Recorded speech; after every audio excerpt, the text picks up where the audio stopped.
Right fellas, welcome back to a brand new video.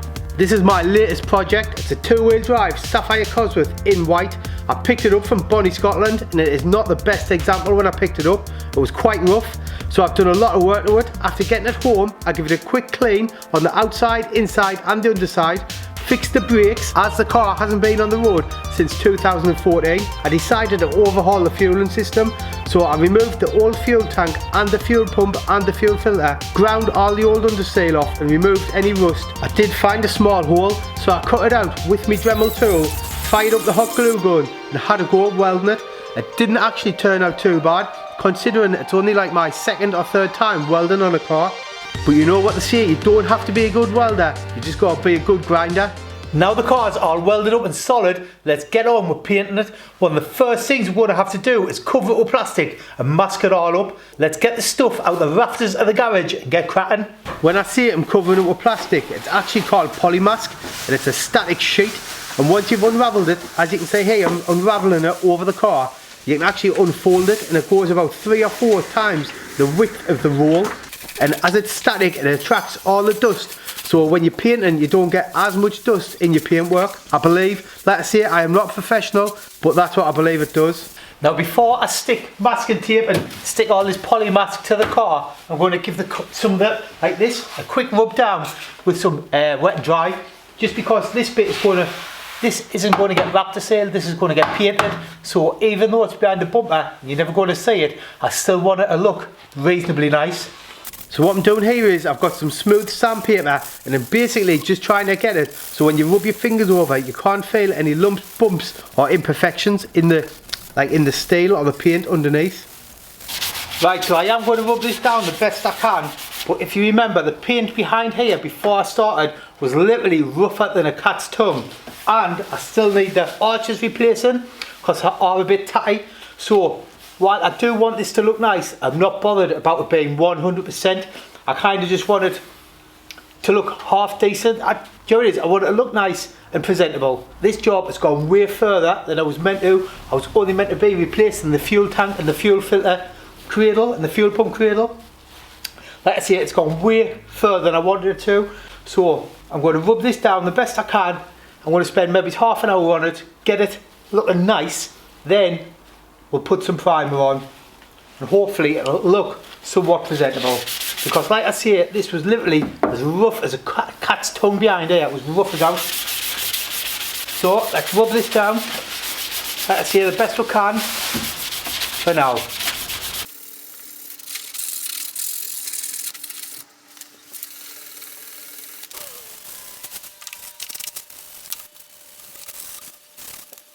Right, we've rubbed that down the best we can. Let's mask it up. Now keep in mind, I am not a professional working on cars. I'm just a fella in a garage giving it a go. So I'm using 36mm masking tape to hold the polymask to the car so we don't get any overspray anywhere else on the car. So masking that car off was a lot harder than I thought. The next job is to wipe it all down with some panel wipe so whatever we put on sticks well. Now remember, in the future, if I keep the car, I will take it somewhere and get this professionally done. It's not a bodge job, but it's kind of like a job to get the car on the road. I really want to use it. I haven't drove the car yet. It hasn't been MOT'd.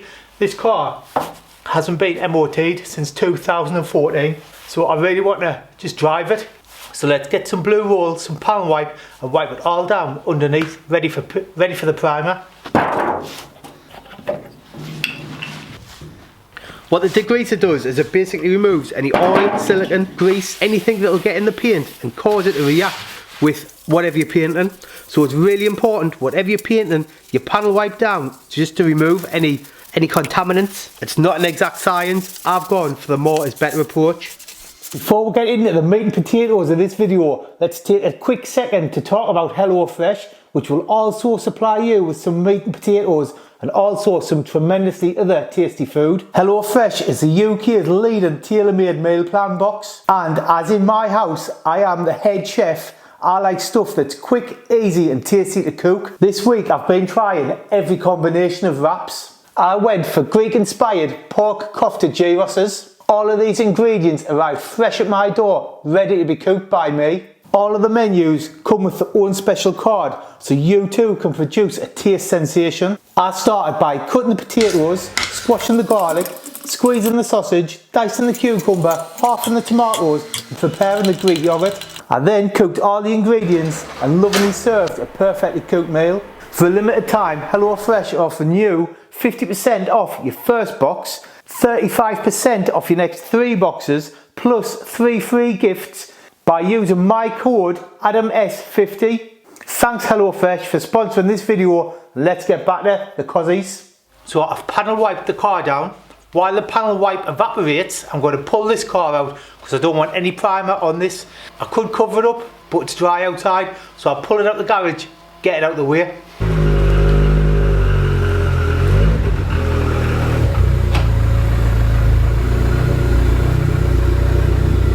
So the primer we're going to use under the car is this aluminium zinc spray. It's what the local paint shop recommended. So we'll give it a good shake. It's all masked up. The panel wipe is dried off. I'm a bit nervous. If it goes wrong, we'll pay professionals. So let's get cracking with this. Quick test spray.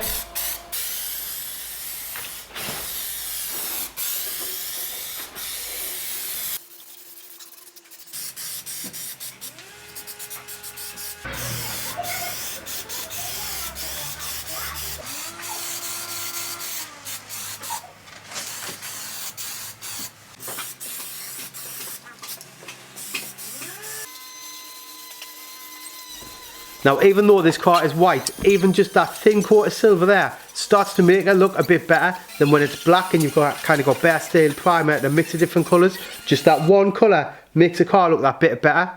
I can't wait to start and get some white paint on the car. Now I'm sure you'll agree, for a fella in a garage, that doesn't look too bad. Now while we leave this to dry, let's go outside and pull the other Cosworth in. So once that primer is dry, this is what we're going to put on the underside. This is Raptor, this is tintable, so I've got some paint to paint at the original colour, which is dove grey. To apply the Raptor, you need one of these, which is a spray gun. Now to use one of these spray guns, you need a compressor. And on my last video, I fitted a compressor in the rafters. So I'm going to jump up there and I'm going to talk about it really quick. Right, so on my last video, I installed this compressor in the rafters of me garage, and a lot of you guys were saying, Adam, will the vibrations not cause damage to like the rafters and that? Now, just a quick thing, remember, when you go in a room and it's got ceiling fans, stuff like that, all those are connected to the rafters of the garage. And to be honest, I don't know how much this vibrates. So we're going to plug it in, and we'll see how much it vibrates, but either way, I think it's going to stay up there. Right, so let's plug it in. Right, so there's the compressor running. I'm going to rest this spanner on by holding the ring end and just kind of let it flop on the compressor, and we'll see if it bounces as it vibrates.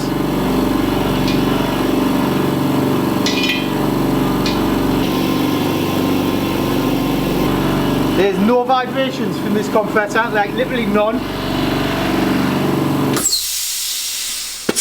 Got a dump valve. Like I was saying, literally no vibrations from this compressor, so I am not worried about this being in my rafters, and neither should you be. It's alright, honestly. Right, now what we need to do is we need to wire it all in. I'm just going to let the air out.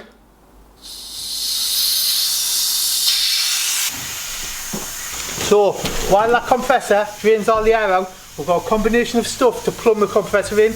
We've got this, which is scissors. This here is a retractable hose reel, and hopefully it'll mount on one of the rafters in the garage. It is heavier than I thought, but I'm sure it will be absolutely fine.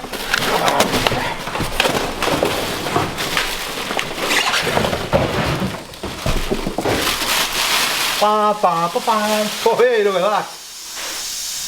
Right, we also have some cable that's going to run from the compressor to this. We also have a combination of different ends for the compressor to plug into. This is like a female end, this is a male end. Let's get one. So this bit like goes in there, then you put your air out. I'll show you what I'm doing. Right, now, first we need this. This end is going onto the compressor in the rafters. This will go into there. That is nice and tight on there. We'll just put like a Jubilee clip or something around there. We'll see what I've got.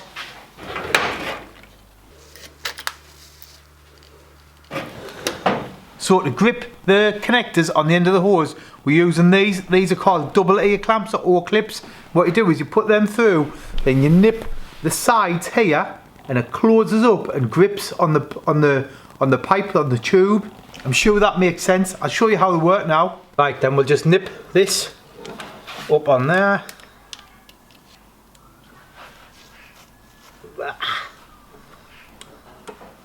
Then we'll just squeeze that clip up nice and tight. Right, I'm going to quickly run this hose from the compressor along to where this is going to go. Now on this compressor, I've got the option of running 2 outlets. I'm just going to run the one for now. So we're going to plug that into there. That goes in there nice.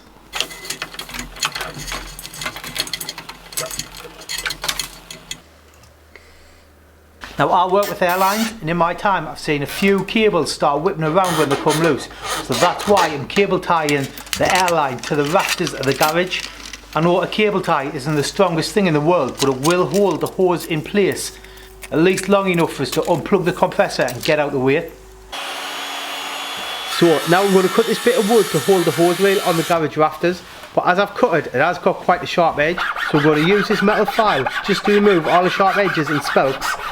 Then I'll get the hose rail, I'll put it on the wood, measure it so it's near enough exactly in the middle. Then I'll get my marker, and I'm going to mark off exactly where I want the holes. And to hold the hose rail in place, I'm going to use some M8 bolts with some M8 penny washers. As the bolts are M8, I'm going to use an 8.5mm drill bit to drill some holes in the wood so the bolts go through beautifully. I'm also going to drill it on a pallet so I don't drill holes in the garage floor.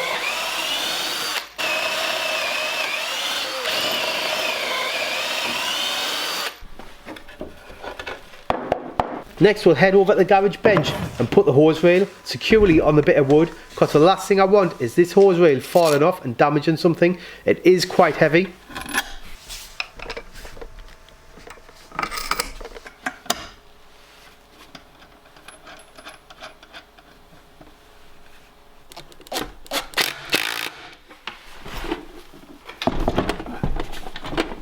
Right, so there's a rail fastened to the board.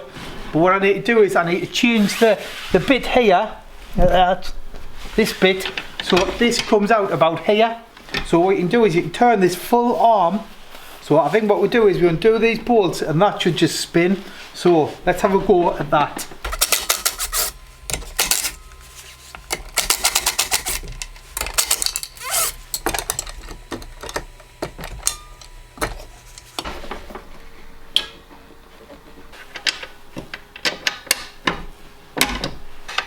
This arm was an absolute piece of cake to move. It was literally 4 nuts and bolts. Once the hose rail is ready to be fitted to the garage rafters, I'm going to unravel all 15 metres of hose just to make it lighter for when I lift it up by myself.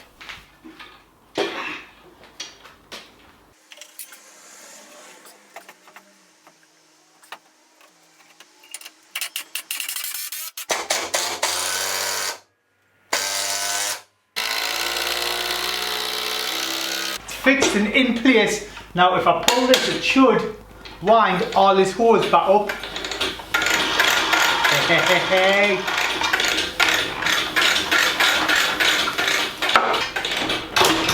Yes! Let's finish plumbing it in.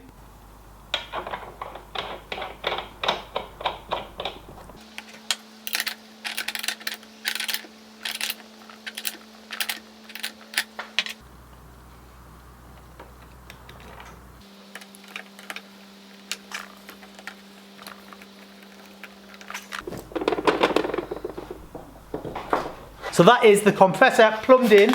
Now, we're going to use this seam sealer for sealing the seams up on the car. This is just like some stuff what I got from my local paint suppliers. The primer is dry. So, to apply this, you need a silicone gun. I recommend one of these silicone guns. You can get them on Amazon pretty cheap, and they're better than the flimsy ones what you see some people use. I'll leave a link if you want one below. So we'll take that out. That's some silicone for doing my bathroom, and we'll put this car body sealer in the silicone gun. So we'll chop the end off, then we'll put that on, and we'll trim the end like that. Put the lid on.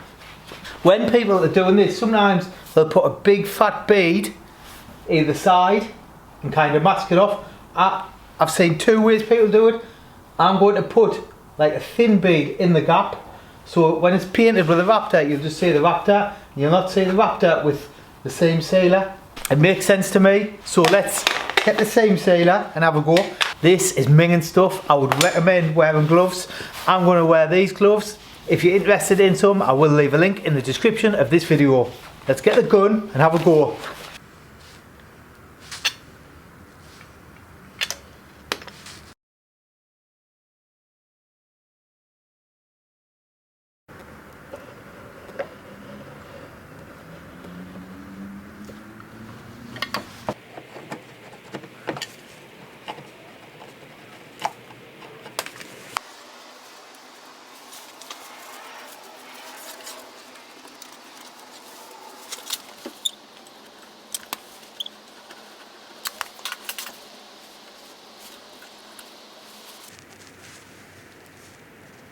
Right, so there's the underside sealed.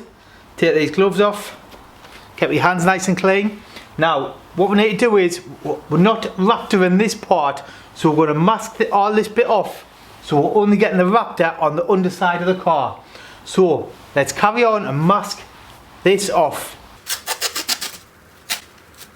So we're back out with the 36mm masking tape, and we're going to mask the car off. I'm not sure how a professional would do it, but this is the best way I could think of doing it. I basically overlapped with the tape, then cut the excess off, just so I get a nice sharp edge.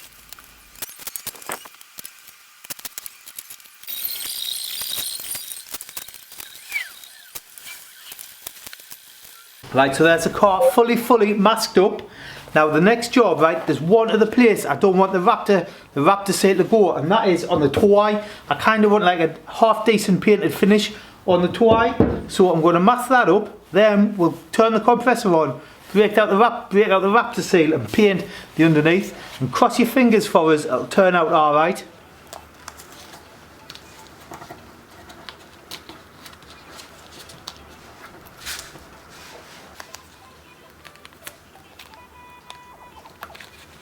There we go, that'll do for that toe eye. So there we go, it's all masked up. Now, let's break out the Raptor Seal, turn the compressor on, and give it a go. First thing we need to do is though, we need to mix the paint with the Raptor. So here is the Raptor Seal, and how this works is, take out the box, I'll show you. So in the box you've got the Raptor Seal itself, and some hardener. Now this Raptor Seal is tintable, so I've got a pot of paint. This is measured to be the right amount you need to pour into here. Now, how you put this on, or how I believe you put it on, you need one of these guns. This attaches to your airline, then that goes straight onto your bottle. Now, as my car is not upside down or on its side, I need to hold this, like the gun, upside down. So if the bottle's on, you're going to end up with a load of liquid, like a load of Raptor Seal in there, what you're not going to get. So in the box with this, you get this nozzle, and what this does is you unscrew the end like that, then you screw this pipe onto here like that. Then you can hold this level with the bottle, keep this level, and you can just move this nozzle bit around to get exactly where you want like your Raptor to go. So let's mix it up and have a go. Honestly, I'm nervous. Worst case is I have to grind it all back off and start again. So here we go. We've got Raptor, hardener, paint. Mix the three together in this bottle. Right, so there is our Raptor open. We'll open this hardener, and you pour the full thing into here. Then we'll put this paint in that I got from my local paint supplier, Madge Paints. This is Dove Grey the original colour of the Ford underseal.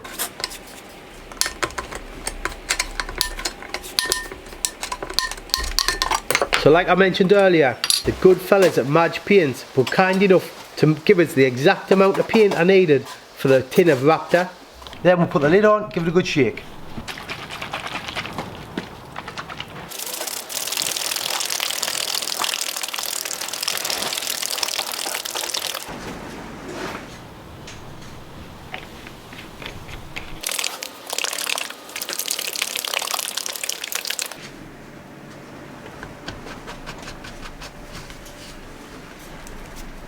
Let's give it a go.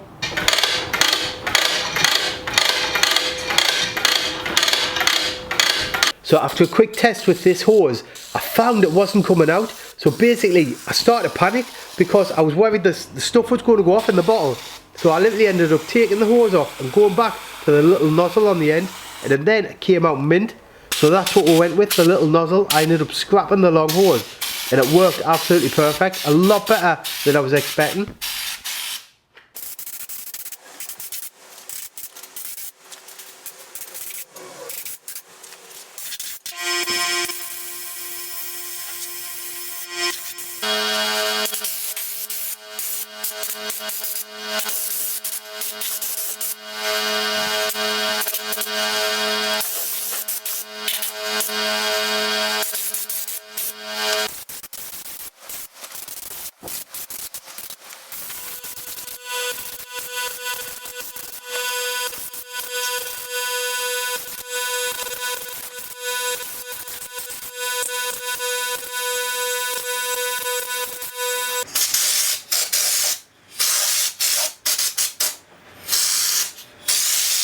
I honestly can't wait to get a nice new fuel tank under the car with a nice new fuel pump and a nice new fuel filter and a nice new bracket. It's going to look absolutely mint. Right fellas, that is the Raptor stuff applied. I am going to leave it about 24 hours before I start touching it and meddling with this masking tape. So in the next video I'm going to remove this masking tape and we'll paint this back panel white, and fingers crossed it'll come out alright.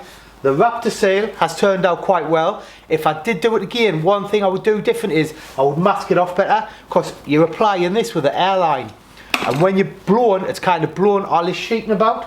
So I would change the way I mask the car off. But like I always say, I am not a professional working on cars. I am just a fella in a garage giving it a go.